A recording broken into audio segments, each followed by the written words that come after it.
Now, we have just concluded the largest air evacuation of civilians in American history.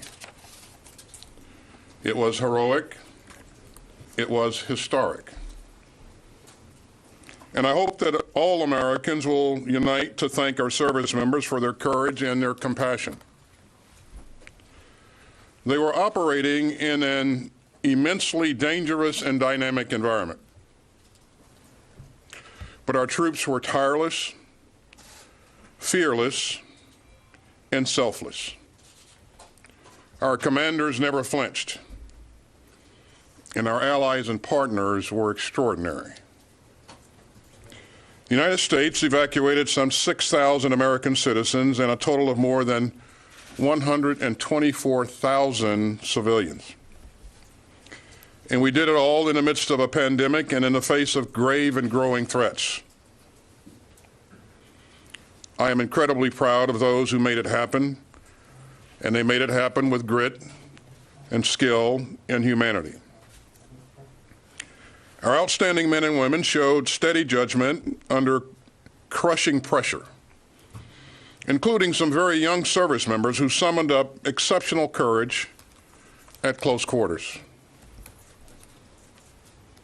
They ran an international airport.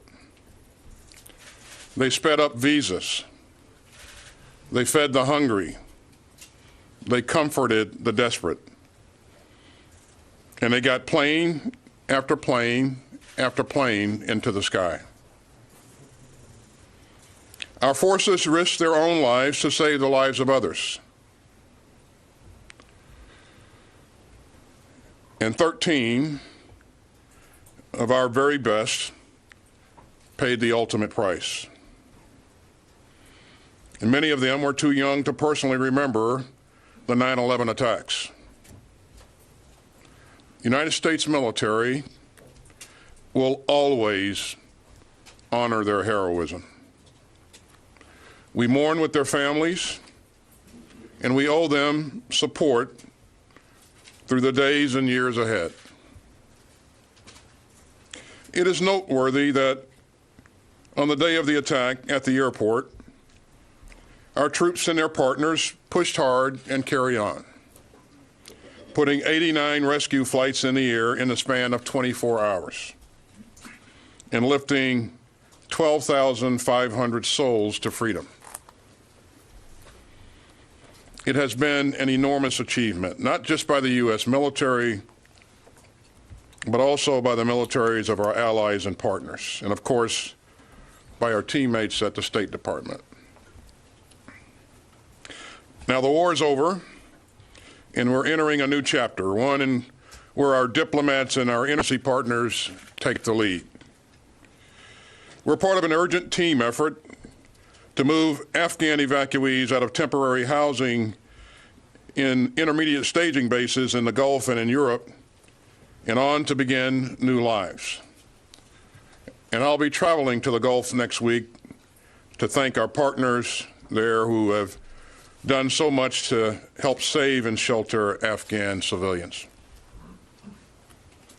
Now, some of those brave Afghans will be coming to make new lives with their families in America after careful screening and security vetting run by our interagency partners. We're temporarily sheltering some of these evacuees at military facilities here at home. And I'm proud of the way that our military communities have welcomed them. Some of these courageous Afghans fought alongside us. And they and their families have more than earned their places in the land of the free and the home of the brave. And welcoming these Afghans isn't just about what they've done, it's about who we are. Now, as one mission ends, others must go on. And even during our Afghan retrograde, this department was racing to help victims of natural disasters at home and abroad, and we still are. We've been driving to end the pandemic, and we've continued to tackle security challenges from China and Russia Iran, and North Korea. It's our duty to defend this nation, and we're not going to take our eye off the ball. And that means relentless counterterrorism efforts against any threat to the American people from any place. It means working with our partners to shore up stability in the region around Afghanistan. And it means a new focus to our leadership in this young century. To meet the security challenges from China, to seize new opportunities in the Indo-Pacific and elsewhere, and to deepen our ties with old allies and new partners, and to defend our democracy against all enemies. But for today, I want to end with a word to the force and their families. I know that these have been difficult days for many of us, and as we look back as a nation on the war in Afghanistan, I hope that we will all do so with thoughtfulness and respect. I will always be proud of the part that we played in this war. But we shouldn't expect Afghan war veterans to agree any more than any other group of Americans. I've heard strong views from many sides in recent days, and that's vital. That's democracy. That's America. As we always do, this department will look back clearly and professionally and learn every lesson that we can. That's our way. But right now, it's time to thank all those who served in this war, because you are the greatest asset that we have. You. The extraordinary men and women who volunteer to keep us all safe, and your families. So my prayers are with you, and with the Gold Star families who lost loved ones in Afghanistan, and with the warriors who mourn their fallen brothers and sisters, and with those who bear the wounds of war to body and to soul. We will never forget what you did and what you gave. Our country owes you thanks that won't fade, and support that won't falter. The war has ended, but our gratitude never will. And finally, just a word about the Navy helicopter mishap overnight off the coast of California. I know the Navy is working diligently at search and rescue operations. And on behalf of the whole department, I want to pass on our thoughts and prayers for the best possible outcome. It's yet another reminder of the dangers our men and women face every day, overseas, at sea, and here at home. Now let me turn it over to the chairman. Thanks, Secretary, and good afternoon, everyone. 3 weeks ago, the United States military received the mission to conduct a non-combatant evacuation operation from Afghanistan in support of the Department of State. In order to evacuate American citizens, the Department of State designated Afghans with a directed completion date of 31 August. The key military tasks were to secure and defend the international airport in Kabul, evacuate all embassy personnel, evacuate all American citizens that wanted to get out, and evacuate other Afghans as designated by the Department of State, and retrograde all of the U.S. military. In short, the United States military was tasked to conduct two highly complex missions simultaneously: a retrograde while in contact with the enemy, and a NEO in a non-permissive environment. We executed that mission in a highly dynamic, dangerous operating environment from a war-torn country, and it was conducted across 9 countries and 26 intermediate staging bases and temporary safe havens. We deployed between 5,000 and 6,000 military personnel on the ground, some of whom were forward deployed based on our contingency planning. These elements came from the 82nd Airborne Division, Special Forces, the Marine Corps, along with Navy and Air Force personnel. Flying in support were combat aircraft from the Air Force and the Navy, as well as incredible support from the transport aircraft, the pilots and crews of the United States Transportation Command. And afloat, we had an ARG-MU and a carrier strike group. We flew 387 U.S. military C-17 and C-130 sorties, and we enabled 391 non-U.S. military sorties. A total of 778 sorties evacuated a total of 124,334 people, which included almost 6,000 American citizens, third country nationals, and Afghans designated by the Department of State. And we will continue to evacuate American citizens under the leadership of the Department of State, as this mission is now transitioned from a military mission to a diplomatic mission. Evacuees flowed through the intermediate staging base safe havens in Central Command and European Command for onward movement to the United States, a third country, or their home of origin for repatriation. Evacuees complete medical and security screening, vetting, in accordance with the lead federal agency's guidance, the Department of Homeland Security.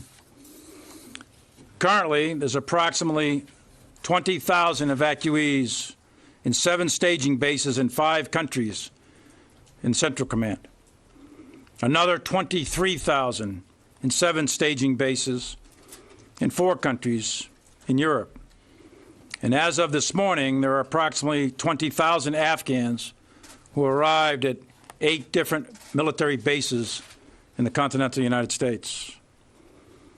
This mission cost 11 Marines, 1 soldier, and 1 Navy corpsman their lives, and 22 others were wounded in action. In addition to over 100 Afghans killed and wounded in a horrific terrorist attack on 26 August at Abbey Gate on the southeast perimeter of the airport. Those soldiers, sailors, and Marines gave their lives so that others may live free. They literally gave their tomorrows for the tomorrows of people they never knew. Those 124,000, they never knew the 13 who died, and they will never know the 22 who were wounded, and the thousands of dead and thousands of wounded who came before them. But they will now live in freedom because of American blood shed on their behalf. Nearly 2 decades have passed since that horrible, dark September day in our nation's history when 2,977 innocent lives were murdered. Since then, the men and women of the United States military and our interagency partners have fought tirelessly to defeat terrorists in Afghanistan and around the world, both at home and abroad. Their talent, their efforts have carried this fight day and night. In Afghanistan, our mission, our military mission, has now come to an end. And we're going to learn from this experience as a military. How we got to this moment in Afghanistan will be analyzed and studied for years to come. And we in the military will approach this with humility, transparency, and candor. There are many tactical, operational, and strategic lessons to be learned. 800,000 of us in uniform served in Afghanistan over the last 20 years. Our nation spent over $1 trillion,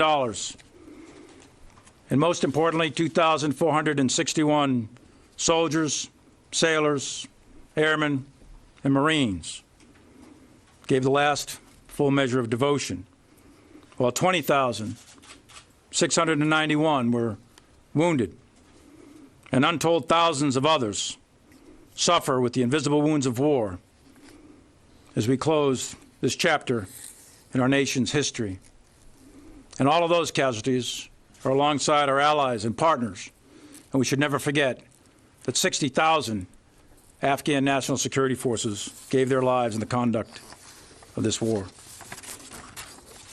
Our counterterrorism efforts in Afghanistan and the region over 20 years has protected the American people from terrorist attack, and the men and women and children who were just evacuated will ultimately be the legacy to prove the value of our sacrifice.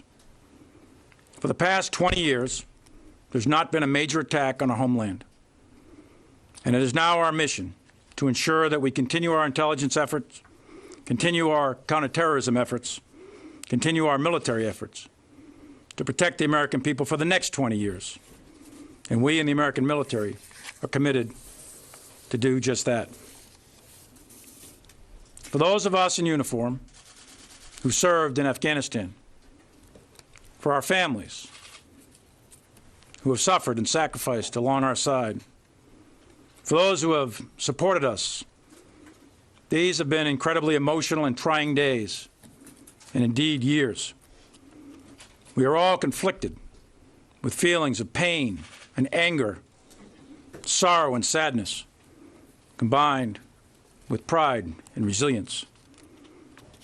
There are no words that I or the Secretary or the President or anyone else will ever do to bring the dead back, but we can always honor them.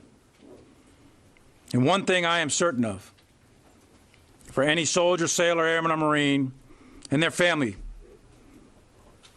your service mattered, and it was not in vain.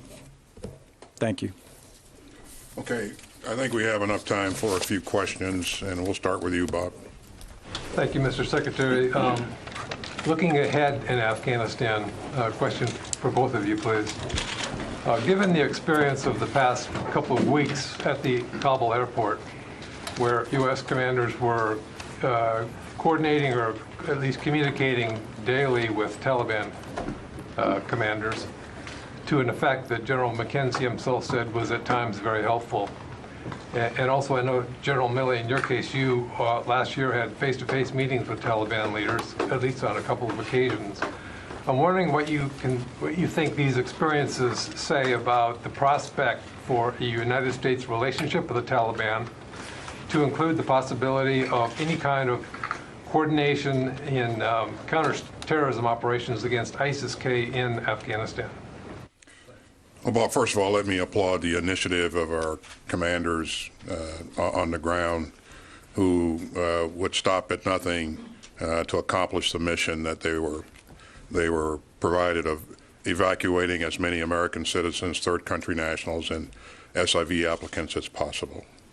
We were focused on, we were working with the Taliban on a very narrow set of issues, and it was just that, to get as many people out as we possibly could. And so I would not leap to, I would not make any leaps of logic to, a broader, to broader issues. I would just say that, again, I'm immensely proud of what our troops have done to this point, and it's hard to predict where this will go in the future with respect to the Taliban. And I would just say, Bob, Secretary and I both served in Afghanistan, and many of us did, and you all did too.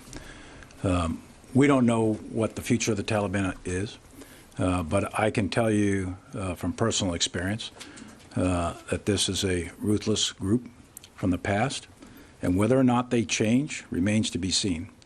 And as far as our dealings with them at that airfield or in the past year or so, in war, you do what you must in order to reduce risk to mission and force, not what you necessarily want to do. Any possibility of coordination against ISIS-K with them? It's possible. Going forward, Bob, I would not want to make any predictions. I would tell you that we're going to do everything that we can to make sure we remain focused on ISIS-K, understand that network, and at the time of our choosing in the future, hold them accountable for what they've done. Let's go to Helene Cooper. Thank you, sir, for doing this. I have a question for you and then another one for General Milley. Mr. Secretary, perhaps it's possible that there's no exit from Afghanistan that would not have been chaotic, given what we now know, and for all the reasons that the administration has mentioned. But I would like to know now in hindsight, is there one thing that you wish that you or the Pentagon could have done differently? Thanks, Helene. I would just tell you that there hasn't been a single operation that I've ever been involved in where we didn't discover that there's something that we could have done better or more efficiently or more effectively. And I'd also say that no operation is ever perfect. I will tell you that we will do what we always do, and that is to look at ourselves and do after-action reviews, and we want to make sure that we learn every lesson that can be learned from this experience. But I want to take the time to do it the right way, and so we'll do that in the days ahead. Do you think that? Oh, sorry. I was just going to say, I would just say again, Helene, that I'm enormously proud of our men and women who worked hard to accomplish what they just accomplished, which I think, as I said earlier, is historic and heroic. Go ahead. I think we should have maybe thrown out the book on the whole SIV. I mean, the previous administration did leave. I understand the Biden did put a lot of hurdles in the way of the SIV program that this administration had to then deal with upon arrival. Do you think at all that because the Pentagon worked so hard with these people for 20 years, these translators and interpreters, that we should have thrown that whole book out? What I would say, Helene, is that the SIV program is obviously not designed to accommodate what we just did in evacuating, over 100,000 people. And so perhaps this program should be looked at going forward. It is a designed to be a slow process. Secretary Blinken and the State Department worked hard early on to shorten the timeline that it takes to work your way through that process. But again, for the type of operation that we just conducted, I think we need a different type of capability. And for General Milley, I wanted to ask you about Sunday's drone strike. Can you take us back to that morning? You have intel that ISIS-K is plotting another attack. The military spots a vehicle that you believe is full of carrying explosives, and we take the car out with a drone strike, and reports now say that we may have, that 10 civilians, as many as 10 civilians may have been killed. Because of the urgent threat environment at the time, do preliminary assessments indicate that we may have rushed, relaxed, or waived altogether some of the normal checks and balances that we do before a strike like that? A couple of things. One is, as we always do on all of these things, we initiate an investigation. We're reviewing all the video and all that. But having said that, what do we know, what do we don't know, what do we think, sort of thing. At the time, and I think this is still valid, we had very good intelligence that ISIS-K was preparing a specific type vehicle at a specific type location. We monitored that through various means, and all of the engagement criteria were being met. We went through the same level of rigor that we've done for years, and we took a strike. So that we did. Secondly, is we know that there were secondary explosions. Because there were secondary explosions, there's a reasonable conclusion to be made that there was explosives in that vehicle. The third thing is we know from a variety of other means that at least one of those people that were killed was an ISIS facilitator. So were there others killed? Yes, there are others killed. Who they are, we don't know. We'll try to sort through all that. But we believe that the procedures at this point, I don't want to influence the outcome of an investigation, but at this point we think that the procedures were correctly followed and it was a righteous strike. So we've got time for one more question, and we'll go to Barb for the last question. Thank you, sir. While your messages today from both of you, your messages of compassion and gratitude are certainly understood, in the last several days, both of you at multiple times have issued these kinds of messages and statements. And what I'm curious about is, what do you see in the country, with troops, with veterans, that makes you feel, it's a rare thing that makes you feel these messages must continue, and you have put out so many in the last few days. And General Milley, I was very struck you used the words pain and anger, and that you understood that was out there. So as a combat veteran yourself of Afghanistan, can you help people understand that? Where does your pain and anger come from? If you could both answer your views on this. I would start by saying, Barb, that this is the longest war in our history. And so there have been a couple of generations that have participated in this war. And as we've gone about, I've gotten input and reactions that are from all sides of this issue. And as I said in my opening statement, that's to be expected. And of course, I respect that. And I think we have to provide ourselves the time and space to adequately deal with everything that our veterans have been through. And we will work through those issues. And the system will be there to support our veterans as we work through those issues. I just think, again, we need to respect each other's views and be supportive of each other. And one thing I would say, Barb, is that people will process this differently. And for those who think they need help, please seek help. We're there for you. And as I said, you heard me say a number of times before, mental health is health, period.